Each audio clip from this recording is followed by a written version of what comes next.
제가 오래전에 부흥회를 참석했습니다. 그때 이렇게 부흥 강사님이 오셨는데, 부흥 강사님이 이런 말씀을 하셨어요. 이 중에서 단 한 사람 은혜 받는다면 당신 집회에 성공하셨다고 하셨어요. 부흥 강사님이 마지막 날 집회 때 회개 시간을 주셨어요. 그 당시 제가 이렇게 왜 회개를 해야 되는지 몰랐어요. 그때는 이제 교회 다닌 지 얼마 되지도 않았고 믿음이 없었거든요. 저는 그냥 눈을 감고 있었어요. 그리고 가만히 생각해 보았어요. 내가 무슨 죄를 지었지? 근데 아무리 생각해도 제가 지은 죄가 없는 거예요. 그래서 하나님께 여쭤보았어요. 하나님, 제가 지은 죄가 뭔가요? 그래서 아무리 생각해도 지은 죄가 없는 것 같은데, 만약에 제가 지은 죄가 있다면 하나님 좀 알려주세요. 제가 이렇게 기도했어요. 그때 정말 신기한 일이 일어납니다.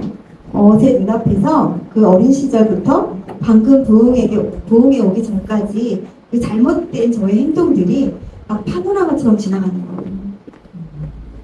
저는 제가 그렇게 많은 죄를 짓고 살아갔는지 처음 알았어요. 그리고 그냥 눈물이 막 쏟아졌습니다. 하나님, 잘못했습니다. 하나님, 용서해 주세요.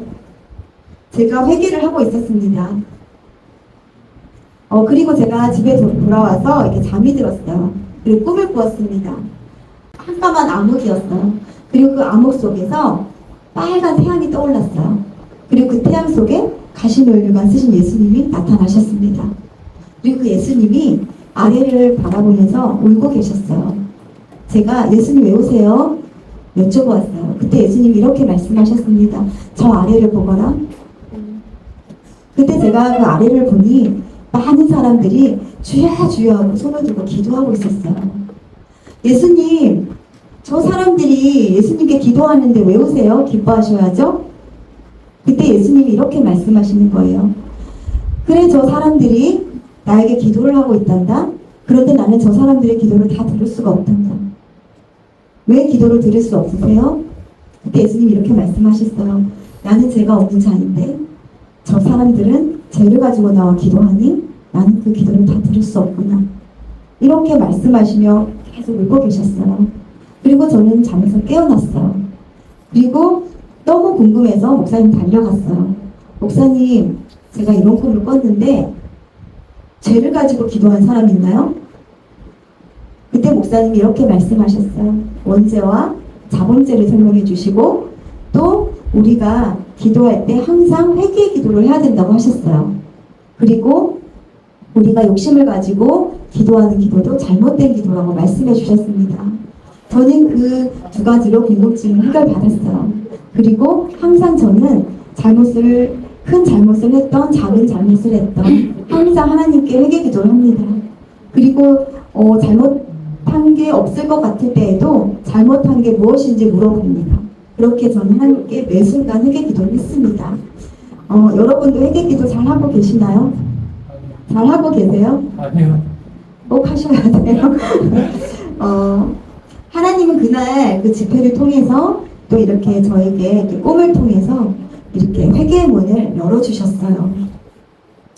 저는 이렇게 부흥회를 통해서 부흥 강사님 말씀처럼 은혜 받은 한 사람의 주인공이 되었습니다. 아멘. 아멘. 여러분이 이 자리에 나오신 것도 또 제가 이 자리에 선 것도 그냥이 아닌 하나님의 계획과 뜻 가운데 부르셨기에 이 자리에 저와 여러분이 있는 걸 믿습니다.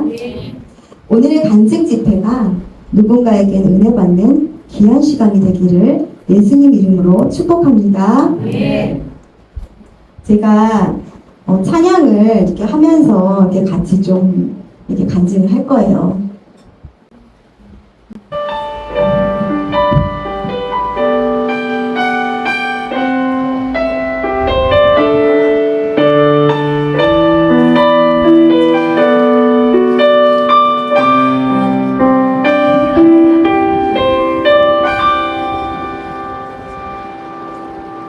하나님의 부르심에는 후회하심이 없네. 내가 이 자리에 선 것도 주의 부르심이라.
오늘도 날 이끄시는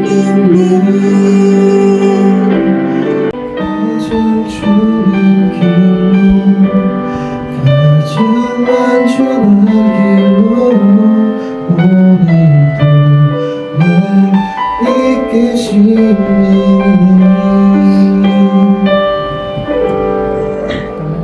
아멘.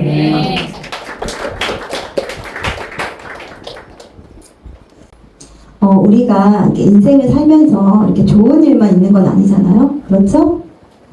저는 제 인생은 좋은 일보다는 이렇게 안 좋은 일이 더 많았어요.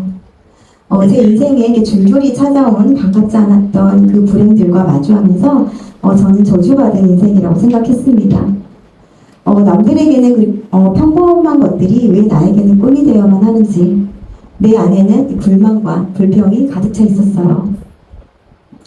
또한 이렇게 남들에게는 보이지 않는 그 영적 그 존재와 오랫동안 씨름을 하면서 제 영과 육이 어둠에서 벗어나지 못한 채 너무 힘든 삶을 살았습니다. 저는 나중에 하나님을 믿고 알게 되었어요. 내 인생의 불행도 영적인 문제도 예수님을 만나면 다 해결된다는 것을요. 저는 불교 집안에서 태어났습니다. 친가 외가 모두 우상숭배를 했어요. 저는 어릴 적에 교회는 다니지 않았지만 영적 존재는 믿어요.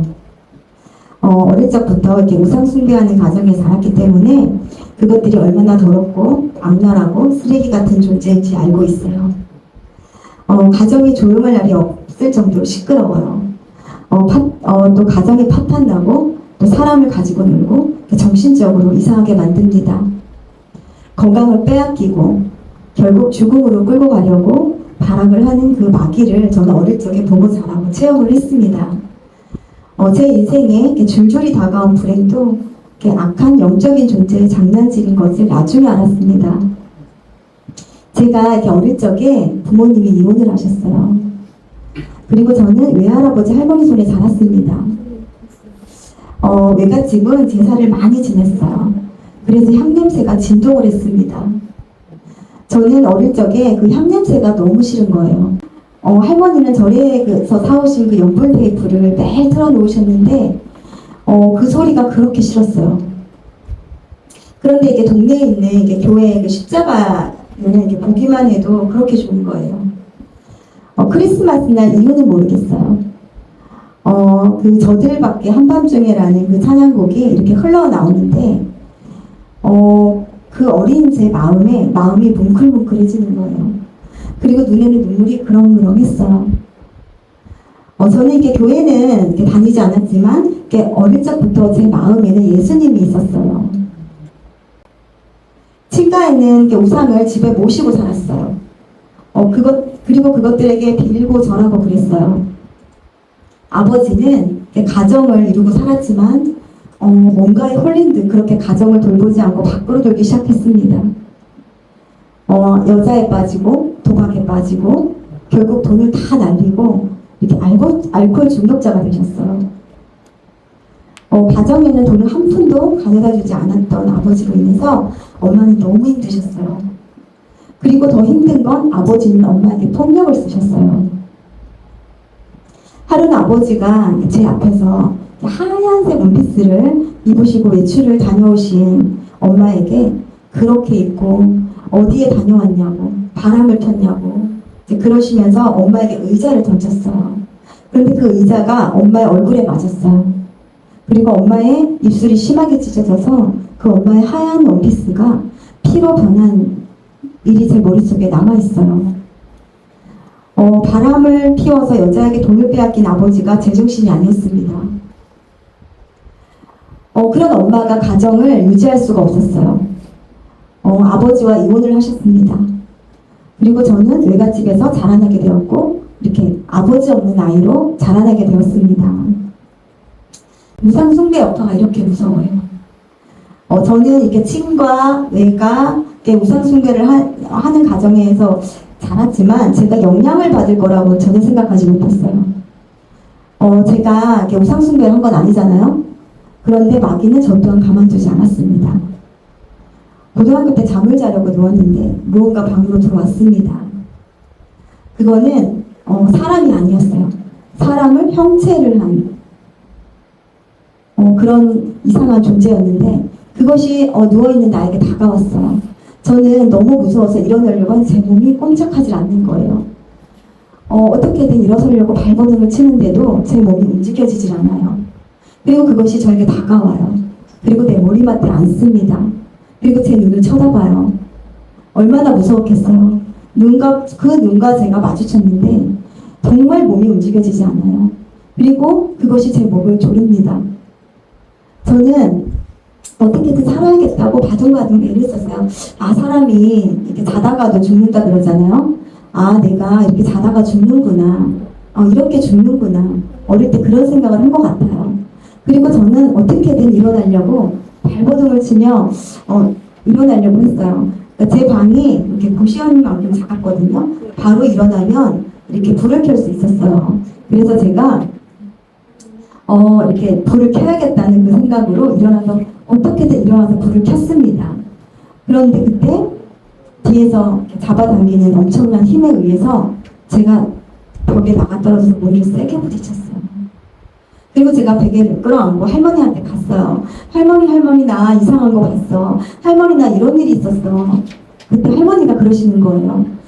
너도 가위에 눌렸구나. 그러시더라고요. 혹시 여기 가위에 눌리신 분 계세요? 눌려보신 기억 있으세요? 괴롭잖아요. 그쵸? 그런데 그것이 눈에 보이신 분도 계세요? 보셨어요? 그렇게 제가 이렇게 가위에 눌림이 시작되었고 그 가위 눌림은 제가 이렇게 결혼을 하고 아이를 낳아서 키울 때까지 계속되었습니다. 단순한 가위 눌림이 아니에요. 제 눈에 그 형상이 보이고 목소리가 들리고 너무 시끄럽고 괴로워 잠을 잘 수가 없습니다. 그렇게 시시때때로 그것들은 저를 장난감처럼 가지고 놀았어요. 저는 이제 그 가정이 가난했기 때문에 대학을 가지 못했어요. 그리고 고3 때 돈을 벌기 위해서 취업을 나가게 됩니다. 그리고 취업을 나가서 세상 즐거움에 푹 빠져 살았어요. 나이트에 가고 술집, 노래방, 밥 먹듯이 갔습니다. 그 문화가 그렇게 즐거울 수가 없는 거예요. 술집, 노래방, 향락에 빠져 가정을 지키지 못했던 아버지처럼 저도 아버지의 영향을 받아 그렇게 육적인 즐거움에 빠져서 헤어나올 줄 몰랐습니다. 그러다 한 남자를 만나 결혼을 하게 됩니다. 그런데 결혼은 저에게 엄청난 불행을 가져다 줍니다. 결혼한 남자는 생활력이 없어서 일도 제대로 안 했어요. 그리고 일을 안 하니까 카드빚만 늘어가고 또 화가 나면 저에게 가차없이 폭력을 쓰는 그런 아버지 같은 사람을 만난 거예요. 단순한 폭력이 아닙니다. 뉴스나 영화에 나오는 그런 일이 저에게 벌어지고 있었어요. 제 눈에 실핏줄이 터지고 코뼈가 부러지고 이가 부러지고 또 온몸에는 몸이 가시질 않았습니다. 단순한 말다툼도 폭력으로 이어지고 저는 그렇게 무방비로 맞고 살아갑니다. 어릴 적 엄마를 때리는 아버지를 보면서 나는 엄마처럼 절대 안 살 거라고, 엄마처럼 내가 안 살 거라고 다짐했는데 제가 엄마처럼 살고 있는 거예요. 정말 너무 무서웠어요. 그러다 설상가상으로 임신을 하게 됩니다. 아이를 낳고 또 이렇게 저 아이를 키우다 보니 또래보다 발달이 늦은 걸 알았어요. 병원에 가 검사를 하니 아이가 또래보다 16개월이 지연되었다 하셨어요. 그리고 추후 지적장애가 될 수 있다고 선생님이 말씀하셨습니다. 저는 어떻게든 아이를 치료하기 위해서 동사무소에 여기저기 뛰어다녀요. 그럼에도 불구하고 아이 아빠의 폭력과 폭언은 멈춰지질 않습니다. 결국 저는 아이를 데리고 도망쳐서 1년을 숨어 살게 됩니다. 그리고 너무 다행히 1년 뒤에 제가 이혼을 하게 되었어요. 저는 그 불행에서 벗어났잖아요. 그래서 이제 제 앞에 정말 행복한 일만 찾아올 줄 알았어요. 제가 저 아이를 혼자 키우다가 재혼을 하게 되었거든요. 첫사랑을 만났습니다. 모든 것이 정말 잘 될 줄 알았어요. 내 인생에도 정말 꽃이 필 것만 같았습니다. 그런데 그렇게 시작한 가정이 다시 무너지기 시작합니다. 발달이 늦었던 아이의 그 재검사 결과에 지적장애 판정을 받게 됩니다. 하늘이 무너졌습니다. 왜 내 인생에 불행만 찾아올까? 나는 좀 행복해지면 안 되는 걸까? 세상이 원망스럽고 만약에 신이 이 세상에 존재한다면 절대 내 편은 아닐 거라고 생각했어요. 아이는 자라면서 점점 장애가 도드라져요. 문제 행동이 심해지고 점점 더 고집이 세지고 통제가 안 돼요. 남편은 그런 아이를 점점 더 이해하지 못합니다. 그로 인해서 매일 싸움이 일어나요. 경찰이 몇 번이나 다녀가고 더는 결혼을 유지하고 싶지가 않았어요. 숨이 막힐 것 같았어요. 어떻게 살아가는 것이 잘 살아가는 것인지 방법을 모르겠더라고요. 결국 저는 바깥으로 나가지도 않고 집안에만 고립되어 살아갑니다. 우울증이 점점 심해졌어요. 사는 것이 너무 괴로워요. 그러던 어느 날 죽음이라는 두 글자가 제 머릿속에 맴돌아요. 그리고 마귀가 속삭여요. 차라리 죽는 것이 낫다고. 죽으면 다 해결된다고. 지적장애 아이를 너는 절대 키울 수 없다고. 가정도 결국 파탄날 거라고. 저는 그 말이 맞다고 생각했습니다. 무언가 홀린 듯 죽음을 생각해요. 뛰어내려 죽을까? 약을 먹고 죽을까? 아니면 목을 매달아 죽을까? 그러던 어느 날에 남편과 술을 먹고 심하게 싸웠습니다. 남편은 화가 나 집을 나가고 혼자 남은 나는 진짜 죽어야겠구나 생각을 해요. 그리고 정말 죽으려고 했습니다. 베란다 건조대에 목을 매 죽으려고 하는데 아이가 눈에 밟혀요. 내가 죽으면 저 아이는 어떻게 살아가지? 장애인이라고 평생 남들한테 손가락질 받고 살아갈 텐데. 그래서 저 아이에게 같이 죽자 했습니다. 그런데 그때 이게 언어 표현이 잘 안 되었던 아이가 겁에 질려서 울면서 이렇게 말을 해요. 엄마, 나 안 죽어요. 엄마, 나 죽는 거 무서워요. 그때 제 정신이 돌아왔어요. 저는 그때는 몰랐는데 지금은 알아요. 하나님께서 아이를 통해 말씀하셨다는 걸. 현미야, 죽지 말고 살아라. 마귀는 그렇게 저를 가만두지 않았습니다. 마귀는 저를 밑바닥으로 끌어내려 망가뜨리고 가정을 파탄내고 내가 죽음을 선택하길 원했습니다.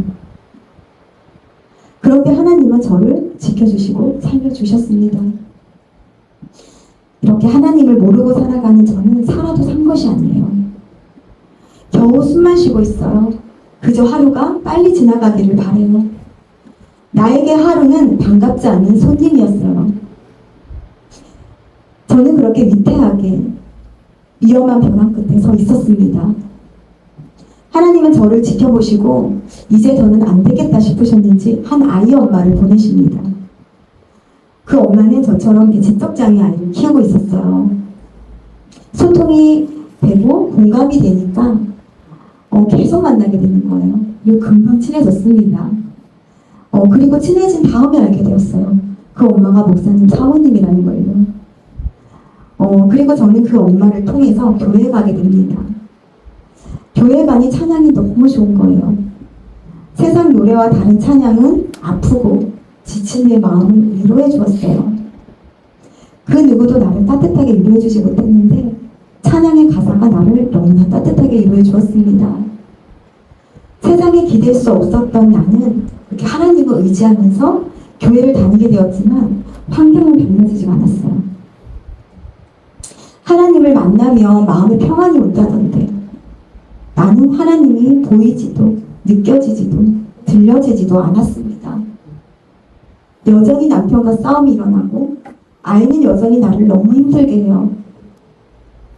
하나님께 하소연하듯 기도했어요. 하나님 어디 계세요? 하나님 저 보고 계시나요? 제 곁에 계시다면 제발 저 좀 살려주세요. 저 너무 힘들어요. 눈물이 마를 날이 없었습니다. 그런데 하나님은 계속 침묵하고 계셨습니다.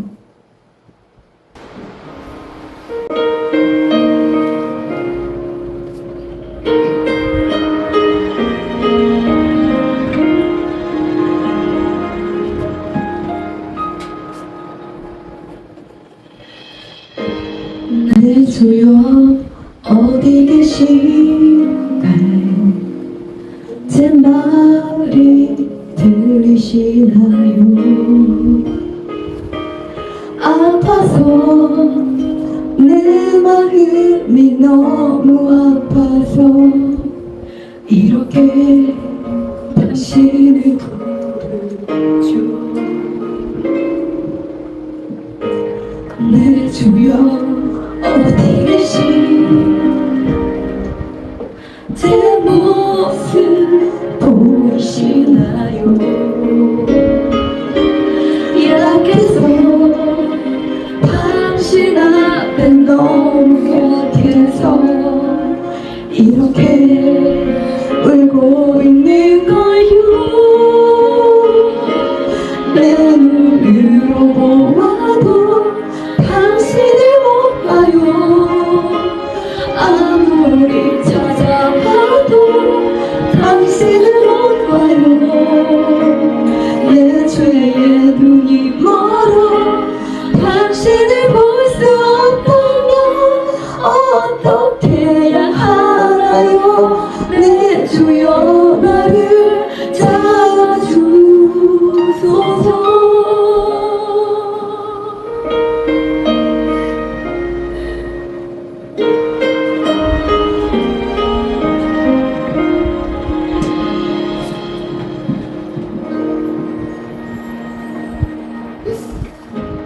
내 주여 어디 계신가요? 제 모습 초라하지만 세상에 기댈 곳이 없는 나라서 이렇게 당신을 찾네요. 내 귀로 들어봐도 당신을 못 듣죠. 아무리 기울여도 당신을 못 듣죠.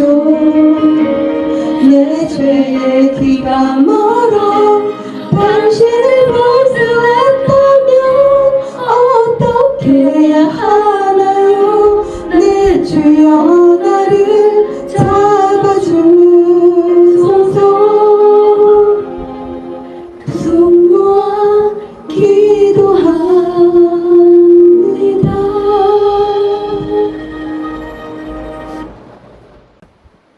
저는 이렇게 환경도 힘들었지만 여전히 가인 눌림에서 벗어나지 못했습니다. 교회에 다니니 저를 더 괴롭히는 것 같았어요. 목사님은 가인 눌릴 때마다 예수님 이름으로 물리치라고 하셨습니다. 저는 가인 눌릴 때마다 예수님 이름으로 물리치기 시작했습니다. 나사렛 예수 이름으로 명하노니 악한 마귀야 떠나갈지어다. 처음에는 말이 잘 떨어지지 않아요. 그래도 계속 외쳤습니다. 가인 눌릴 때마다 수없이 예수님 이름으로 물리쳤어요. 그런데 정말 사라졌습니다. 그리고 가인 눌림의 횟수가 점점 줄어들었어요.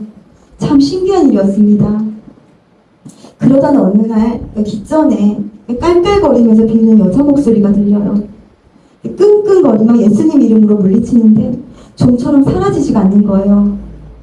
그런 내 모습이 이렇게 우습기라도 한 듯이 비오는 그 웃음소리가 너무나 기분이 나빴어요. 그리고 이내 그것이 내 머리부터 몸으로 타고 들어오는 것을 느꼈습니다. 너무 무서웠어요.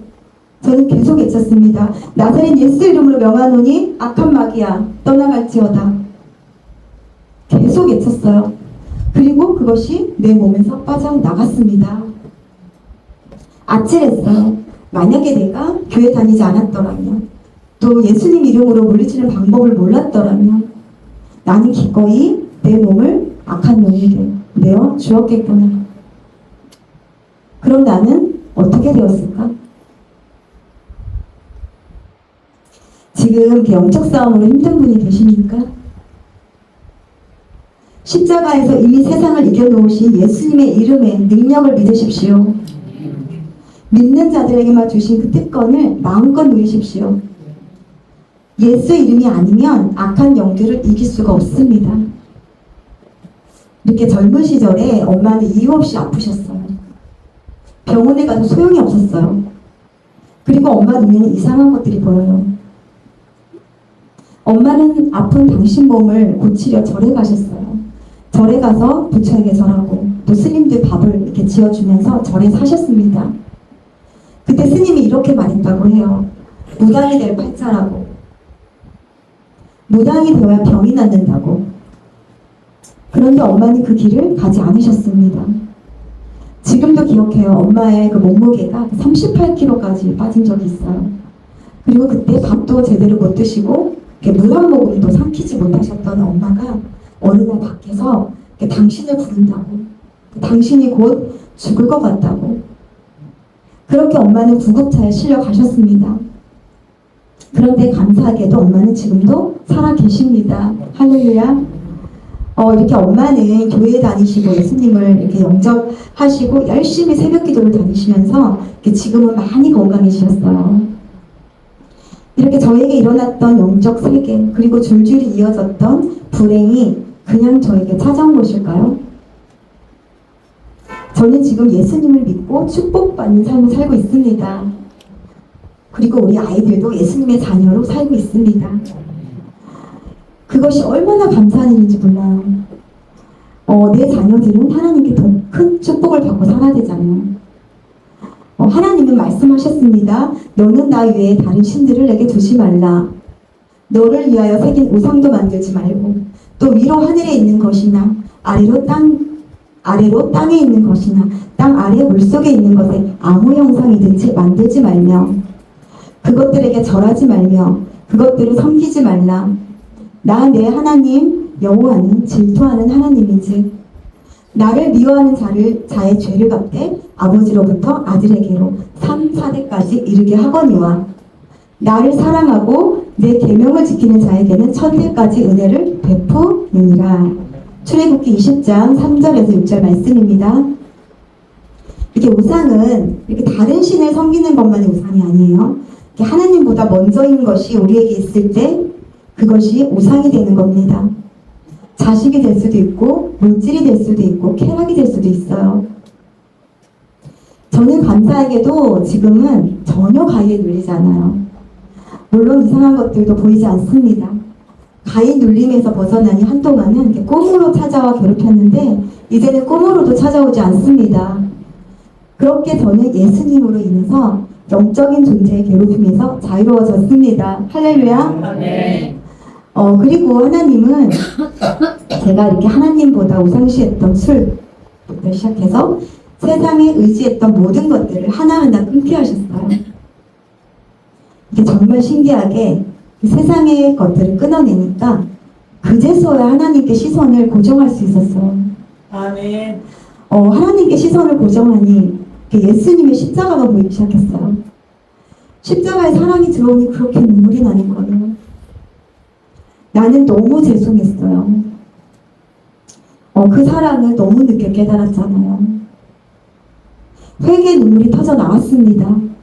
그리고 침묵하셨다고 생각했던 하나님과 달콤한 교제가 이루어집니다.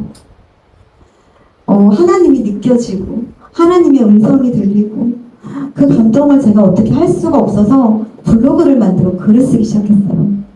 그리고 그 은혜를 많은 사람들에게 흘려보냈어요. 그리고 하나님은 이렇게 간증책을 출간하라고 하셨고 저는 그 말씀에 순종하여서 간증책을 출간했습니다.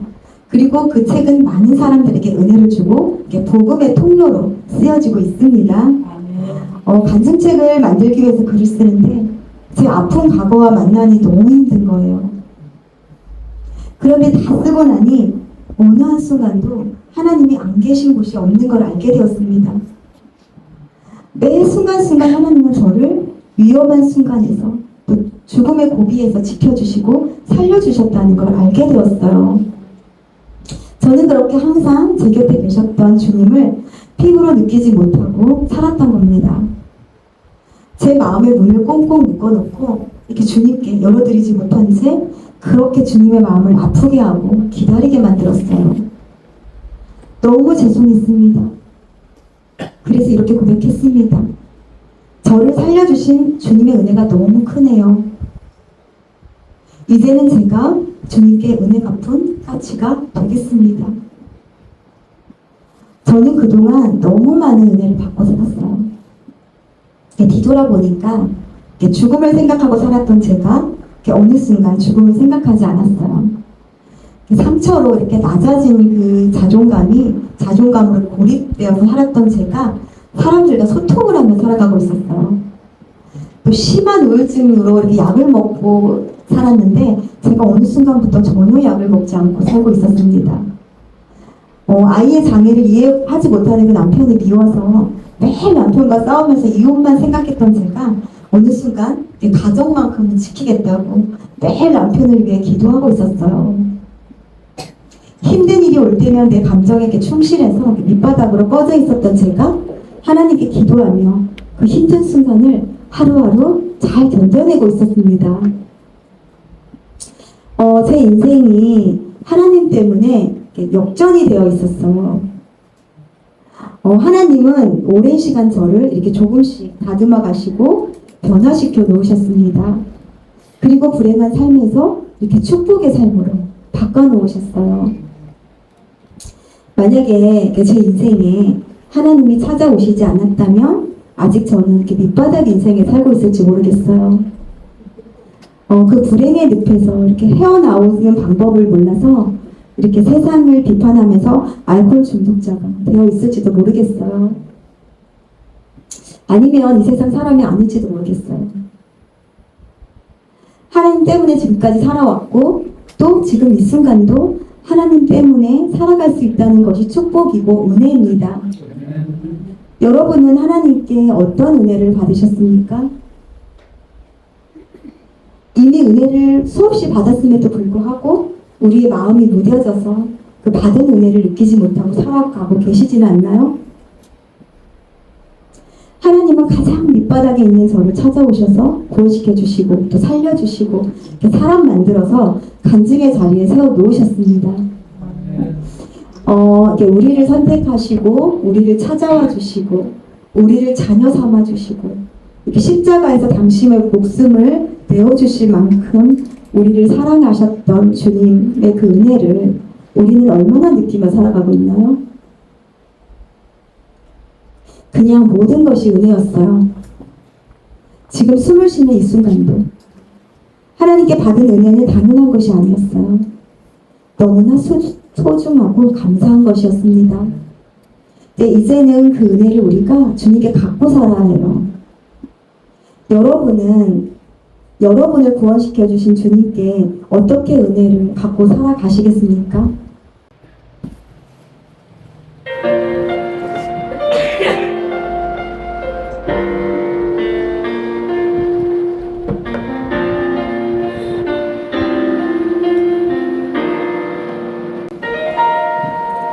내가 누려왔던 모든 것들이 내가 지나왔던 모든 시간이 내가 걸어왔던 모든 순간이 당연한 것 아니라 은혜였어.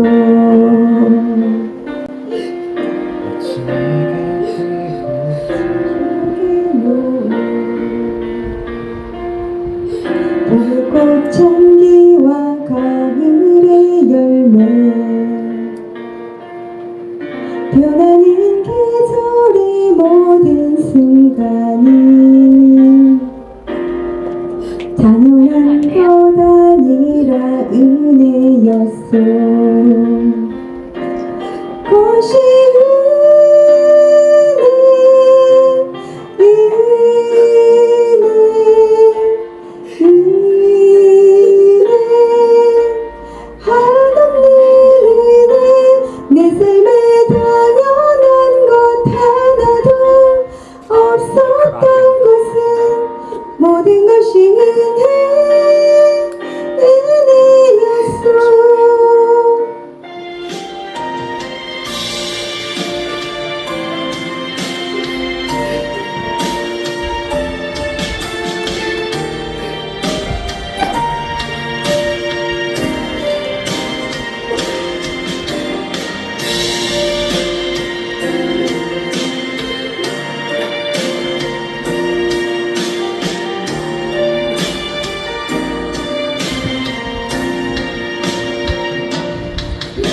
내가 이 땅에 태어나 사는 것 어린아이 시절과 지금까지 숨을 쉬며 살며 꿈을 꾸는 삶 당연한 것 아니라 은혜였소 내가 하나님의 자녀로 살며 오늘 찬양하고 예배하는 삶 복음을 전할 수 있는 축복이 당연한 것 아니라 은혜였소 모든 것이 모든 것이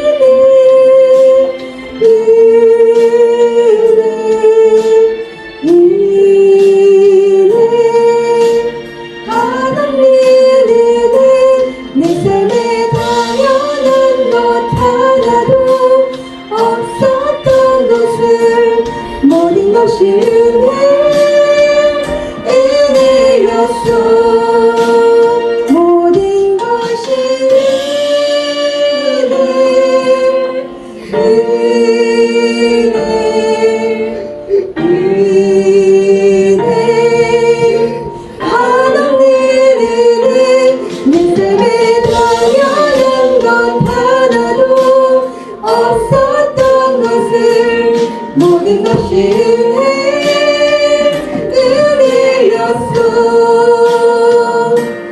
모든 것이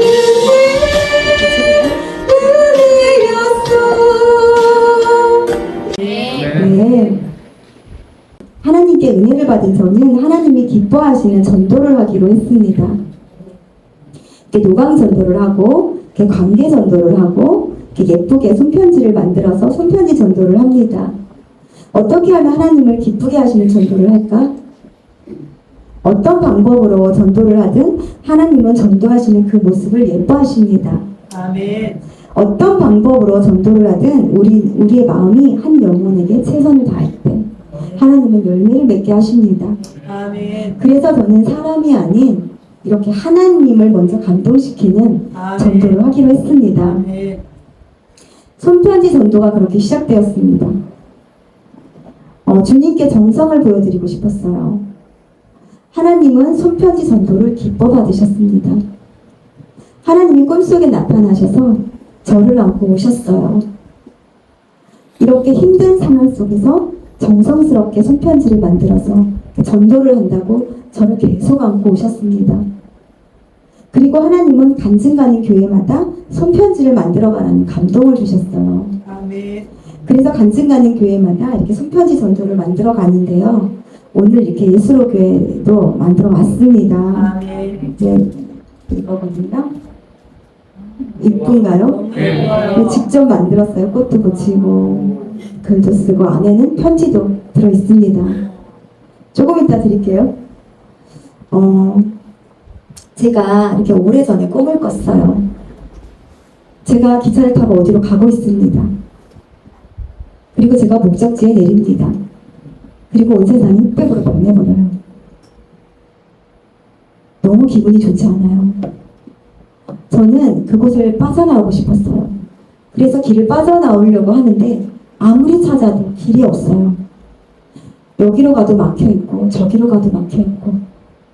그때 제가 한 건물을 발견해요. 그 건물은 감옥을 연상시켰어요.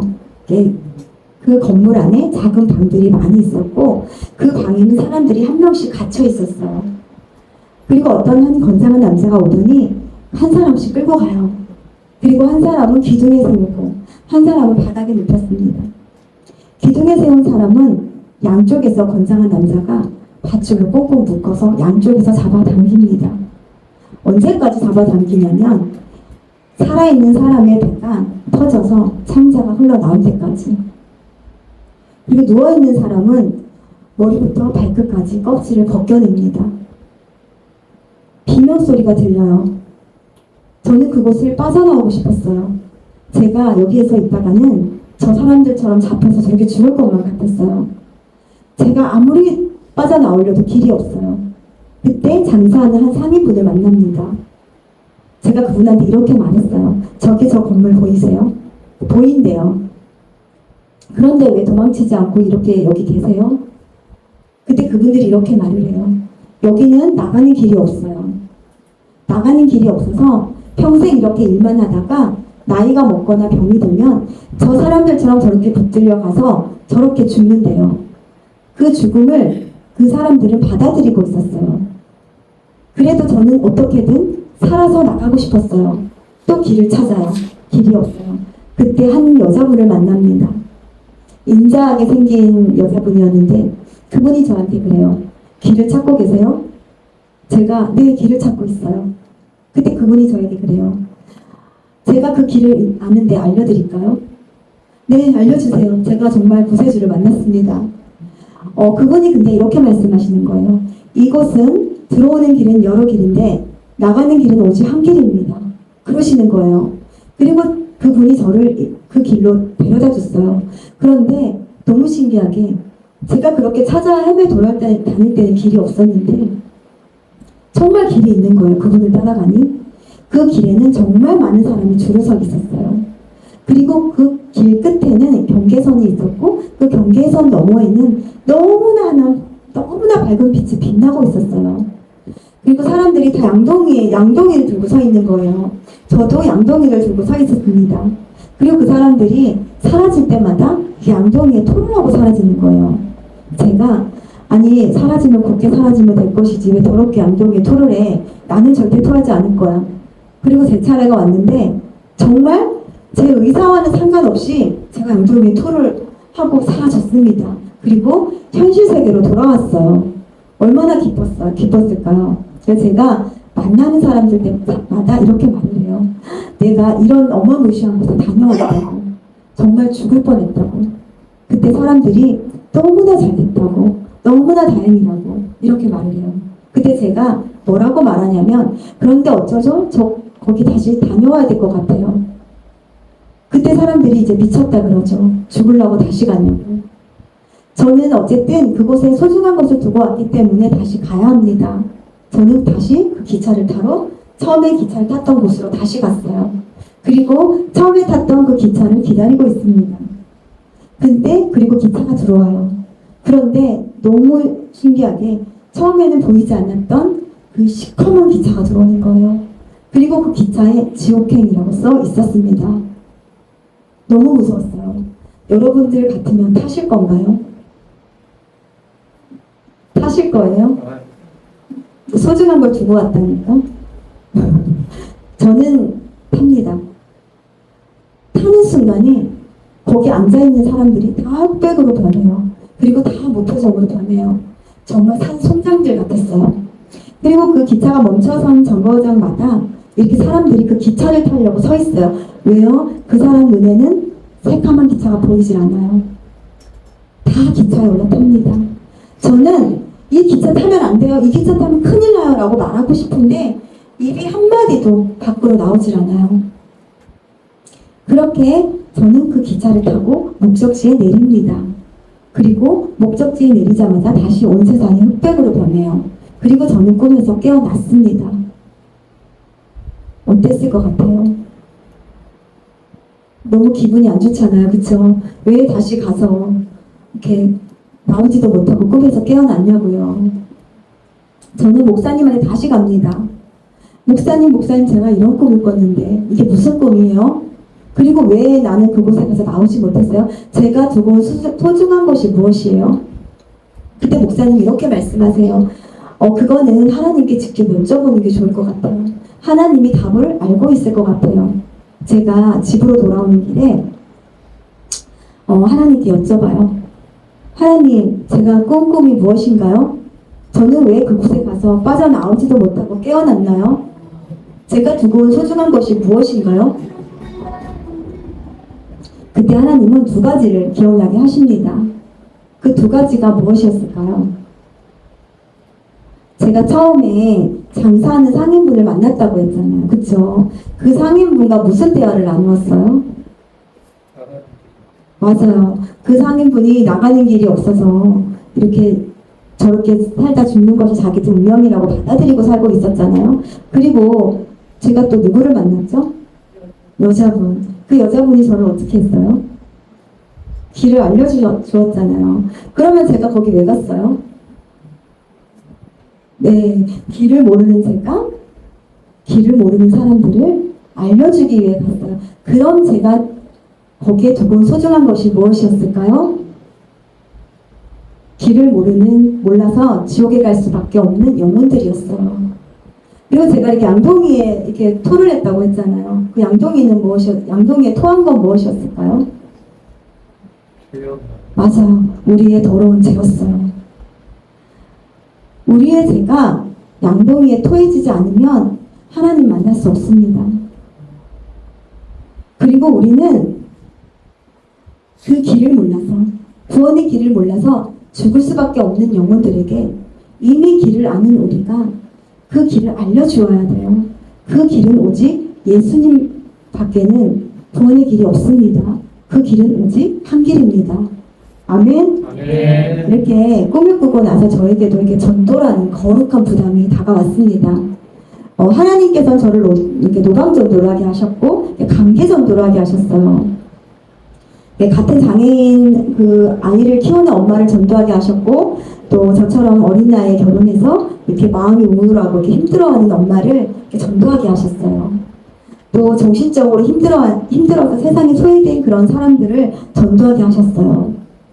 그리고 절대 교회에 가지 않겠다는 엄마를 전도하게 하셨습니다. 그리고 남편을 전도하게 하셨어요. 전도의 기쁨이 있었지만 상처도 많이 받았어요. 거절당하고 이렇게 안 좋은 소리 듣고 그러다 보니 전도가 두려워지기 시작했습니다. 그리고 전도 열매가 맺히지 않으면 이렇게 조급해지기도 했어요. 저는 하나님께 어떻게 전도를 해야 하냐고 기도했어요. 그때 하나님은 저에게 이렇게 말씀하셨습니다. 그냥 복음의 씨앗을 뿌려라. 전도의 열매는 나에게 있단다. 가장 낮은 곳으로 가거라. 그곳에 내가 있단다.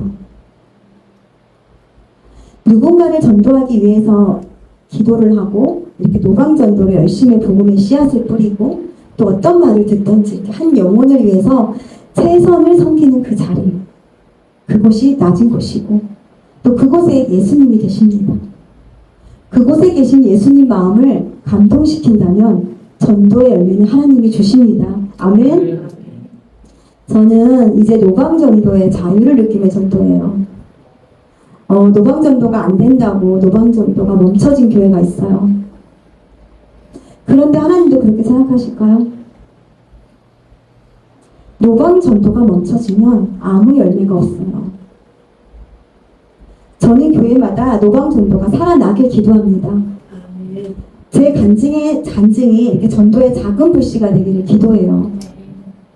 그런데 이렇게 간증을 이렇게 다녔던 교회에서 간증 후에 전도의 불씨가 붙여져서 매일 전도한다는 얘기를 들었어요. 정말 기분이 좋았습니다. 그런데 하나님은 얼마나 좋으실까요? 저처럼 세상에는 지치고 힘든 사람들이 있습니다. 고통을 이겨내는 방법을 몰라서 불행 속에 갇혀 살아가는 사람들이 있습니다. 정신적인 이렇게 문제를 해결받지 못해서 죽음을 선택하려는 사람들도 있습니다. 그들에게 예수님의 복음이 들어가면 밑바닥 인생도 역전되어지고 저처럼 살 수 없는 사람이 이렇게 살아갈 수 있는 사람으로 변화될 수 있습니다. 그분들에게 구원의 길을 아는 우리가 천국으로 가는 길을 알려주어야 해요. 최선을 다해 하나님을 감동시키는 전도를 해보세요. 일을 하느라 하루가 바빠서 전도를 못할 수도 있어요. 그쵸? 저도 일을 해요. 저도 일을 하는데 저는 이렇게 출근할 때 전도지를 가방에 조금씩 넣어 다녀요. 그리고 출근길이나 이렇게 퇴근길에 전도지를 나눠드립니다. 예수님 믿고 구원받으세요. 하나님은 오늘 하루도 여러분의 그 한마디 외치는지 그 모습을 보고 또 그 모습을 기뻐하십니다. 아멘. 그리고 하나님은 전도하고자 애쓰는 성도들에게 많은 축복을 주세요. 제가 이렇게 전도를 하면서 하나님께 받은 축복이 너무 많아요. 이렇게 전도를 하니까 이렇게 피폐했던 제 영혼이 살아났어요. 그리고 언제 파탄 날지 몰랐던 가정이 회복되어졌어요. 교회 가는 것이 너무 싫어했던 남편이 교회 다니게 되었어요. 아멘. 지적장애가 있는 제 딸이 장애인 합창단에 들어가게 되었어요. 그리고 교회의 찬양단에 세워주시고 간증 가는 교회마다 찬양할 수 있는 은혜를 주셨습니다. 아멘. 제 딸이 아까 계속 울었잖아요. 왜냐하면 저 아이가 어느 날 하나님을 만났습니다. 어느 날 집에서 아이가 막 울어요. 왜 울어? 엄마, 내가 엄마한테 잘못한 게 너무 많아서 잘못했다고 하나님께 기도하는데 막 눈물이 나는 거야. 뭐예요? 회개가 열렸어요. 아멘. 그리고 또 교회에서 찬양하는데 막 울어. 예진이 왜 울어? 엄마 찬양하는데 내 마음이 뭉클뭉클해져. 그래서 우는 거야. 저 아이 마음에 찬양의 은혜를 받고 있었어요.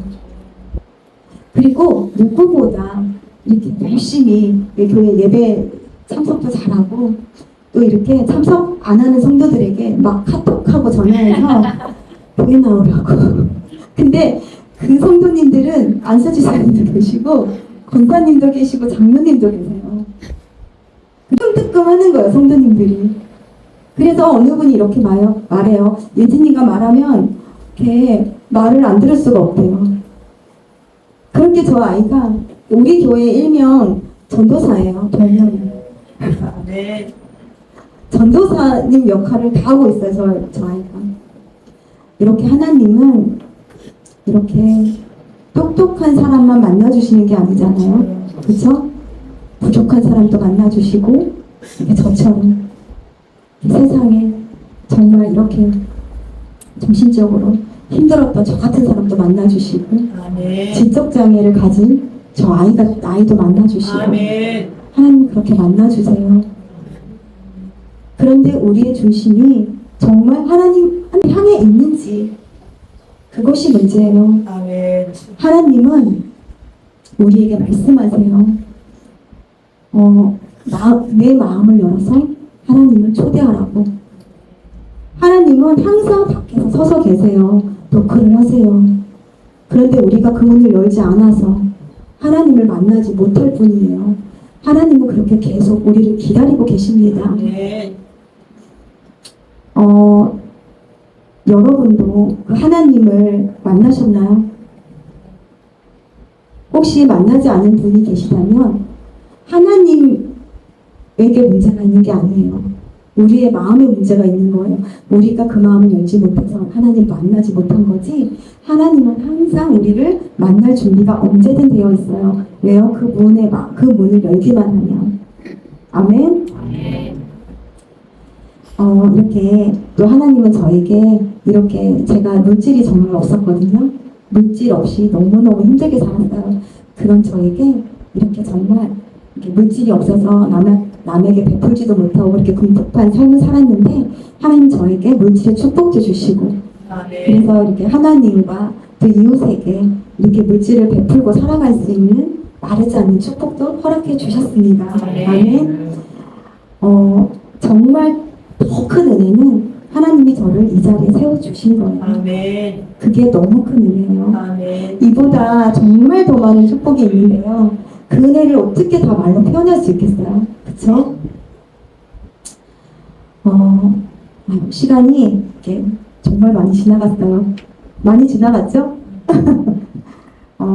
제 간증을 이렇게 하고자 하면 끝을 내지 못해요. 그만큼 너무 많아요. 하지만 다 할 수가 없잖아요. 아쉽지만 여기까지 간증을 하고 제가 마치려고 합니다. 저는 이렇게 지금까지 하나님이 이끄시는 힘으로 이렇게 자석처럼 이끌려 여기까지 왔습니다. 여러분도 그렇지 않나요? 그렇죠? 하나님이 이끄시는 힘이 없었다면 아마도 저는 이 자리에 서 있지 못했을 거예요. 저에게 기적처럼 다가오신 하나님. 그 하나님이 저에게만 찾아온 것은 아니잖아요. 여러분에게도 오셨잖아요. 아멘. 그 하나님을 마음의 문을 열고 모셔 드리세요. 주님의 음성이 들리십니까? 2025년에 예수로 교회 성도님들 마음의 문을 활짝 열어서 주님을 모셔드리고 주님께 마음을 드리고 주님을 감동시키는 전도를 열심히 하셔서 아멘. 주님께 마음껏 축복받는 삶이 되시기를 예수님 이름으로 축복합니다. 아멘. 마지막으로 이제 제 딸이 찬양을 할 거예요. 이렇게 하나님이 저를 이렇게 처음에 간증의 자리에 세워주실 때 제 딸과 함께 간증을 하라는 그 마음을 주셨어요. 저는 간증하고 우리 딸은 찬양하고. 그래서 우리 딸이 너무 많이 울어가지고 찬양으로 영광 올려드리고 간증을 마치려고 합니다. 오늘 이렇게 부족한 저를 이 자리에 세워주신 하나님과 또 담임 목사님께 감사드리며 모든 영광을 주님께 올려드립니다. 감사합니다.